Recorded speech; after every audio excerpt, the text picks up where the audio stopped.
اکبر لا الہ الا اللہ واللہ اکبر اللہ اکبر وللہ الحمد۔ مجسم صلی اللہ علیہ وسلم کا ہم نے آغاز عید کی نماز سے کیا ہے اور انشاءاللہ تا قیامت تک یہ جو ہے عید کی نماز چلتے رہیں گی اور عید میلاد النبی صلی اللہ علیہ وسلم یہ ایک ایسی عید ہے جو ہر عیدوں کی عید ہے، اس کے لیے اس کو عید الاعیاد کہا جاتا ہے۔ الحمدللہ یہ عید کی نماز پڑھنے کے بعد جو خوشی اور مسرت ہمیں ہو رہی ہے۔ آج ہم لوگ مہدی پٹنم پی ایس میں کمپلینٹ لکھانے کے لیے آئے ہیں۔ اس کی وجہ یہ ہے کہ آج ہاکی گراؤنڈ میں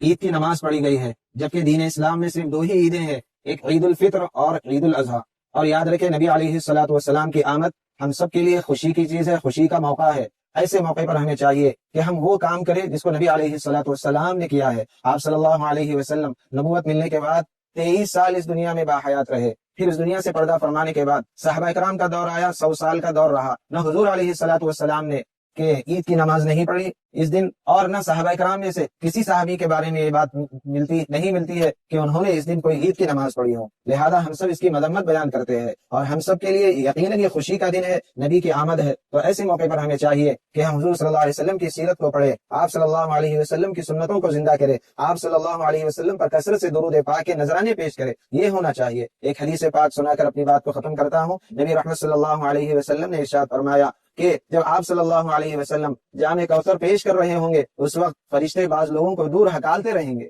تو حضور علیہ الصلوۃ والسلام ان کو دیکھ کر فرمائیں گے یہ میرے امتی ہیں، ان کو قریب آنے دو، تو فرشتے فرمائیں گے اے اللہ کے رسول صلی اللہ علیہ وسلم آپ کی یہ وہ امتی ہے آپ کے اس دنیا سے پردہ فرمانے کے بعد دین میں نئی نئی باتیں ایجاد کرتے رہے۔ جب حضور علیہ الصلوۃ والسلام یہ سنیں گے تو فرمائیں گے سحقا سحقا، ان کو دور کر دو، ان کو دور کر دو فرمائیں گے۔ تو اس لیے تمام عالم اسلام سے، تمام امت مسلمہ سے گزارش ہے کہ اس واقعے کی مذمت بیان کرے۔ کوئی کام دیکھیے پچھلے 18 سال سے غلامان مصطفیٰ کمیٹی صلی اللہ علیہ وسلم عوام کے درمیان میں ہے، اور آج تک کوئی ہمارے سے ایسی کوئی غلطی نہ جو ہے کوئی ہم ایسا موقع دیے کہ کوئی غلطی کرے، نہ کوئی غلطی کرتے ہم نہ کبھی کرے۔ یہ ایک پہلی غلطی ہے اور یہ آخری غلطی ہے، انشاءاللہ اس کے بعد کوئی قسم کی غلطی نہیں ہوئیں گی۔ ملت اسلامیہ کو متحد کرنے کا کام غلامان مصطفیٰ کرتی، انتشار کرنے کا کام غلامان مصطفیٰ کمیٹی نہیں کرتی۔ پیش خدمت ہے اس سال عید میلاد النبی کے نام پر ہونے والی ایسی نئی بدعات اور خرافات جو کہ آپ کے ہوش اڑا دیں گی۔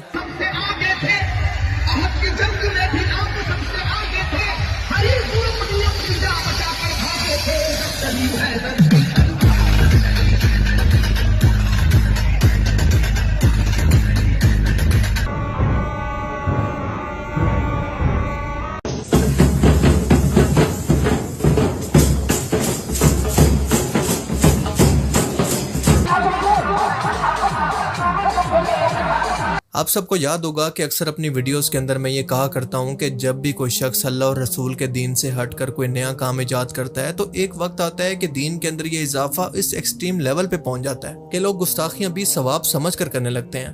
اور وہ علماء کرام جو کہ اس بدعت کے حق کے اندر ہوتے ہیں ان کے ہاتھ سے بھی یہ عوام نکل جاتی ہے، اور اس کے اندر غلطی صرف اس عوام کی نہیں ہے بلکہ زیادہ غلطی ہے ان جاہل علماء کرام کی۔ اور ایسا اس لیے کہ آپ ذرا سوچ کر دیکھیں کہ جب اس جاہل عوام کو ان کے علماء کرام قبریں پکی کر کے مزارات بنانے کی اجازت دیں گے تو قبروں پر سجدے تو شروع ہوں گے ہی۔ یہ علماء کرام کرامات کے نام پر جب اپنے اولیاء کی جھوٹی شانیں بیان کرنا شروع کریں گے تو شوف سرکاریں بھی مارکیٹ کے اندر ضرور آئیں گی، اور جب میلاد کے نام پر تیسری عید کی بدعت شروع ہوگی تو بات یہاں تک پہنچ گئی ہے کہ اس سال حیدرآباد انڈیا کے اندر باقاعدہ اس کو تیسری عید کہہ کر نماز بھی ادا کی گئی۔ جی ہاں، عید میلاد النبی کی نماز باجماعت جیسی باقی دو عیدوں کی جماعت واجب ہوتی ہے، اور تیسری ان لوگوں نے خود ہی اپنے اوپر واجب کر لیا، جیسا کہ آپ اس ویڈیو کے اندر خود دیکھ سکتے ہیں۔ اب یہاں پر اس کو دیکھ کر کچھ لوگ اعتراض کر سکتے ہیں کہ ہو سکتا ہے کہ وہ شکرانہ کے نفل پڑھ رہے ہوں، یا پھر یہ بھی کہہ سکتے ہیں کہ یہ نماز ہی تو ہے، اس کا تو ثواب ہی ملے گا، کوئی گناہ کا کام تو نہیں کر رہے۔ تو ایسے لوگوں کے لیے عرض ہے کہ اگر یہ لوگ نفل بھی پڑھ رہے ہیں تو اس کو دین کا حصہ سمجھ کر پڑھ رہے ہیں، اور اگر ان کی اگلی نسل بھی یہی کرتی ہوئی آتی ہے تو ایسا نہ کرنے والے لوگوں کو گستاخ رسول ڈکلیئر کرنا شروع کر دے گی، بالکل ایسے ہی جیسے یہ نسل ان کی طرح میلاد نہ منانے والے لوگوں کو گستاخ رسول اور جہنمی بھی کہتی ہے۔ اور دوسری بات کہ اگر یہ اس کو ثواب سمجھ کر پڑھ رہے ہیں تو آپ یہ بتائیں کہ نمازیں تو دن کے اندر 5 فرض ہوتی ہیں، آپ میں سے یہ لوگ اعتراض کرنے والے کل 50 نمازیں کیوں نہیں پڑھتے؟ کیونکہ آپ کی لاجک کے مطابق تو جتنا زیادہ نماز پڑھیں گے اتنا زیادہ ثواب ہوگا. آپ کے لیے تو اللہ کے رسول کا حکم یا پھر اللہ کا حکم تو کوئی معنی نہیں رکھتا. سو آپ سے گزارش ہے کہ آئندہ کے بعد 5 کی بجائے 50 نمازیں پڑھا کریں, آپ کو زیادہ ثواب ملے گا. اب دیکھیں اس طرح کی بدعات کی وجہ سے ہوتا کیا ہے کہ لوگ دین کے اندر مزید تقسیم ہونے لگتے ہیں, مزید فرقے اور اختلافات پیدا ہوتے ہیں, اور یہ امت کو توڑنے اور دین کے اندر نئی ایجادات کر کے اس کو مزید مشکل بنا دیتے ہیں. اور بالکل یہی وجہ ہے کہ نوجوان نسل اسی کو دین سمجھ کر دین سے آہستہ آہستہ بدزن ہونا شروع ہو جاتی ہے. جا کر دیکھیں ذرا کیا ہو رہا ہے. میلے ٹھیلے لگ گئے, ڈھول ڈھمکے میں لڑکے ڈانس کر رہے ہیں, مسجدوں کے چھجوں پہ ڈانس ہو رہا ہے, لڑکیوں کو حور بنا کے بٹھایا ہوا ہے, چپس تقسیم ہو رہے ہیں, ہزاروں کی تعداد میں لوگ جھپٹ رہے ہیں, جمعہ قضا ہو رہا ہے, نمازیں قضا ہو رہی ہیں, کوئی پرواہ نہیں ہے. اور یہ کیوں آئے؟ 12ویں منانے کے لیے آئے. لائٹنگ کر کے, ٹکڑے بنا کر, نقوش بنا کر, اونٹ کھڑے کر کے, پہاڑ بنا کر میلہ بنا دیا ہے. عورتیں مرد نکل کر تفریح کے لیے باہر نکل رہے ہیں, جسم سے جسم مس ہو رہا ہے مرد عورت کا, لیکن ثواب کی نیت سے نکلے ہوئے ہیں. صاحب بھائی ہم تو دیکھنے جا رہے ہیں کہ 12ویں کی لائٹنگ کیسے. اس قسم کے لیڈروں کی حماقت کہوں یا اس کو حکمت کہوں؟ ان کے نزدیک حکمت ہوگا, میں تو حماقت کہوں گا. کھلا مزار پہ چلے جاؤ, چادر چڑھا دو, تمہارا کام ہو جائے گا. ایک گھر میں نماز نہیں پڑھی جا رہی, قرآن پاک ترجمہ تفسیر سے نہیں ہو رہا, اس کتاب میں اس گھر میں حدیث کی کوئی کتاب نہیں ہے, سیرت کی کوئی کتاب نہیں پڑھی جاتی, لیکن 11ویں ہو رہی ہے, 12ویں اہتمام سے ہو رہی ہے. 9-10 محرم کی نیاز بڑے اہتمام سے ہے, کنڈوں کی نیاز کبھی نہیں چھوڑی ہے, ماہانہ ختم قادری بھی ہو رہا ہے, آیت کریمہ کا ختم بھی ہو رہا ہے, ابا مرے تو تیجا 40واں بھی کیا گیا ہے. لیکن جو اصل دین تھا, جس کی ترقین, جس کی ترغیب, جس کے بارے میں حکم قرآن و حدیث میں موجود ہے, وہ ہمارے ان مقررین نے بنایا ہے جو صرف بزرگوں کی کرامات سناتے رہتے ہیں, ان کے فضائل سناتے رہتے ہیں, اور قوموں کو یقین دلاتے ہیں کہ تم نماز نہیں بھی پڑھو گے غوث پاک تمہیں جنت میں لے جائیں گے, منیدین تمہیں جنت میں لے جائیں گے, تم نعت خوانی میں بیٹھو, نبی کریم صلی اللہ علیہ وسلم بروز قیامت تمہیں اپنے ساتھ جنت میں لے جائیں گے. یہ دیکھیے 12 ربیع الاول, آج جمعہ کا دن, یہ گستاخ رسول نماز پڑھ رہے ہیں. گستاخ رسول, یہ سارے گستاخ رسول ہیں. اب آپ کو عاشق رسول دکھاتے ہیں, بنے رہیے آپ لوگ عاشق رسول کو دیکھنے کے لیے. یہ رہا عاشق رسول کا منظر, وہ تھے گستاخ رسول اور یہ ہیں عاشق رسول.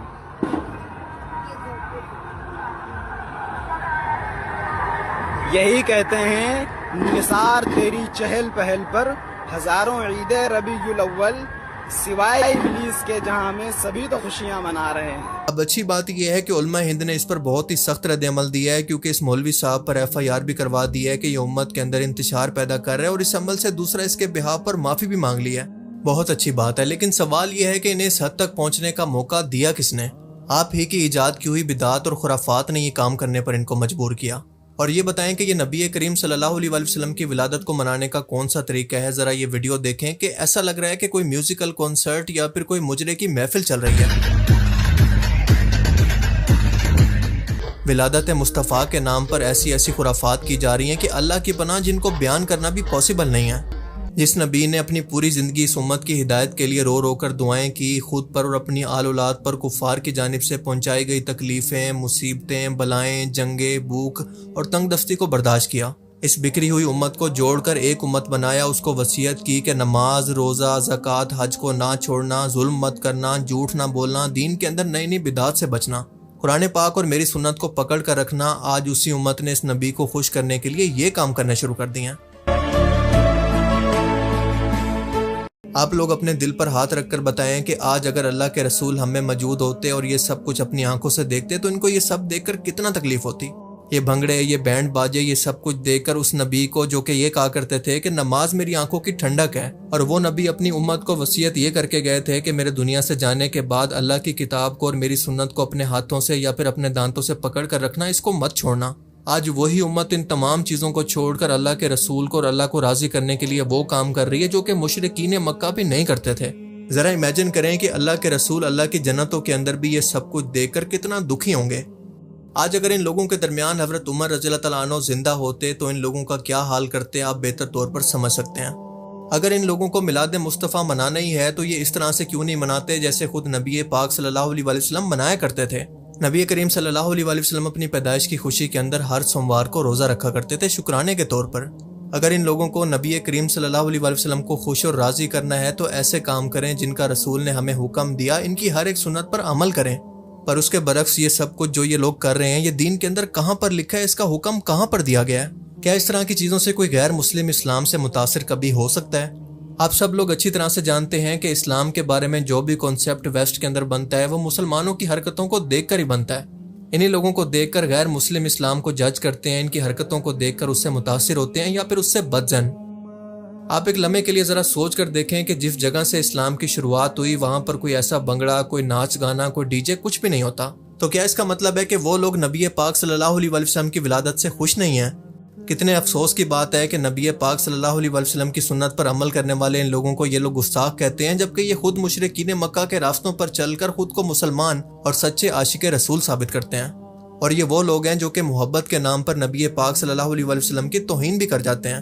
نبی پاک صلی اللہ علیہ وسلم کی ذات وہ ہے جس کے بارے میں اللہ نے حکم دیا کہ نبی کے سامنے اپنی آوازوں کو بلند نہ کرو ورنہ تمہارے سب اعمال برباد ہو جائیں گے اور تمہیں پتہ بھی نہیں چلے گا۔ اب اس کا مطلب یہ ہے کہ نبی کریم صلی اللہ علیہ وسلم نہ صرف اپنی دنیاوی زندگی کے اندر بلکہ اپنی وفات کے بعد بھی بالکل ایسے ہی قابل احترام ہے جیسا کہ دنیاوی زندگی میں۔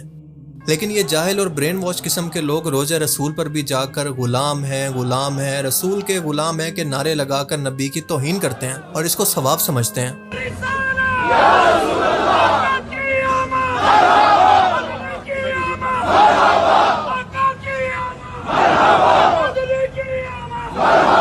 اور ایسے لوگوں کا علاج صرف یہی چھتر ہے جو کہ سعودی حکومت ان کے ساتھ کرتی بھی ہے۔ ایک بندے کو لے کر گئے تو سب کے سب عاشق رسول کی ہوا نکل گئی فوراً۔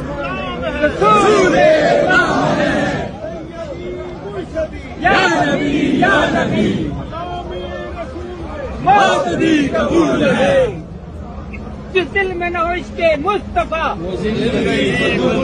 دل میں نہ ہو عشق۔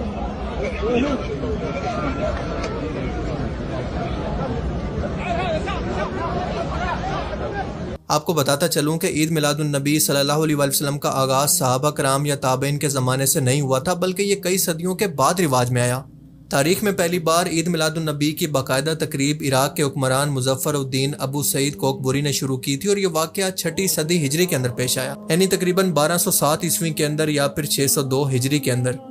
یہ وہ ٹائم تھا جب کرسچن فوجیں جنگ کے دوران مسلمانوں کی فوج کے سامنے موجود تھی، اور اسی ٹائم کے اندر حضرت عیسیٰ کی پیدائش کا دن آیا، یعنی 25 دسمبر۔ کرسچنز نے اس کو سیلیبریٹ کرنا شروع کیا تو مظفر الدین نے اس کو دیکھ کر سوچا کہ کیوں نہ ہم بھی اسی طرح سے ان لوگوں کو دکھانے کے لیے اپنے نبی محمد رسول اللہ صلی اللہ علیہ وسلم کی پیدائش کا دن سیلیبریٹ کریں، اور یہاں سے اس بدعت کی شروعات ہوئی۔ اس دن کو سیلیبریٹ کرنے کے لیے بڑے بڑے جلسے ہوئے، محافل نعت کا انعقاد کیا گیا، کھانے پینے اور میلوں کا انتظام کیا جاتا، اور آج یہ بڑھتے بڑھتے اس حال کو پہنچ گیا ہے کہ اللہ کی پناہ، اور آج ایک مخصوص فرقے کے لوگ جو کہ سب سے زیادہ اس کے حق کے اندر ہیں، صرف یہ کہہ کر جان نہیں چھڑا سکتے کہ یہ دین اسلام نہیں ہے یا پھر ہمارا ان لوگوں سے کوئی تعلق نہیں۔ شادیوں کی طرح بینڈ باجے، ان کے سامنے ڈانس کرنا، تعزیے اور روزہ رسول کے ماڈل بنا کر گلیوں کے اندر گھمانا، اس کے علاوہ گانوں پر میوزیکل کنسرٹ کی طرح ناچنا، یہ سب لوگ اس طرح کی حرکتیں کر کے آخر کس کو متاثر کرنا چاہتے ہیں؟ کیونکہ اللہ اور اس کے رسول کا تو یہ بالکل بھی حکم نہیں ہے۔ یہ چل رہا ہے عید میلاد النبی اور یہ گالی دل میں چلا ہے۔ اور اگر آپ کو یہ سلسلہ دیکھ کر ایسا لگتا ہے کہ یہ صرف مستقبل کے اندر بھی نماز عید میلاد النبی تک اور ناچ گانے تک محدود رہے گا تو یہ آپ کی بھول ہے، کیونکہ اگر ان لوگوں کو وقت پر لگام نہ دی گئی تو آپ دیکھیں گے کہ ان کی آنے والی نسلیں انہی تازیوں کے سامنے تعظیماً پہلے سجدے کریں گی، اس کے بعد ان سے مرادیں مانگیں گی، اور آخرکار بت پرستی دوبارہ سے شروع ہو جائے گی۔